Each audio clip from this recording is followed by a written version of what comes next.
It says, "And he showed me Joshua the high priest standing before the angel of the Lord, and Satan standing at his right hand to resist him. And the Lord said unto Satan, The Lord rebuke thee, O Satan, even the Lord that hath chosen Jerusalem rebuke thee. Is not this a brand plucked out of the fire?" Now Joshua was clothed with filthy garments and stood before the angel. And he answered and spake unto those that stood before him, saying, Take away the filthy garments from him. And unto him he said, Behold, I have caused thine iniquity to pass from thee, and I will clothe thee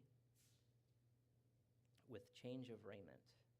And I said, Let them set a fair mitre upon his head.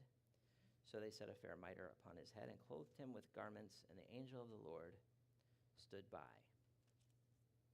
Right, you understand what we just read there? Joshua represents Israel, and I think there's also a sense in which he represents us as Christians in this vision. Israel was called to be a kingdom of priests. Joshua is the high priest, so he's representing the nation as the kingdom of priests. What happens to Joshua is really happening, but it also pictures what will happen to Israel, and I would say what it happens to us symbolically in the future. Joshua is Israel's acting high priest. Then he says Satan. It's the Satan in Hebrew. What does Satan mean? We use it as a title. Sometimes we use it as a name of Satan, but it actually has a meaning. He's the accuser.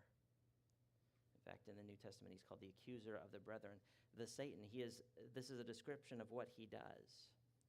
The Satan is standing at Joshua's right hand. Why? Because an accuser would typically stand at the right hand of the one that they're accusing in this culture. This is a courtroom setting.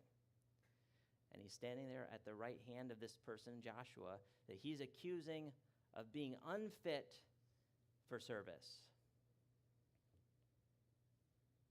The scene is probably supposed to be depicted as taking place in the temple based on the number of priests that are around. The accusation is that Joshua, and therefore Israel, is unfit to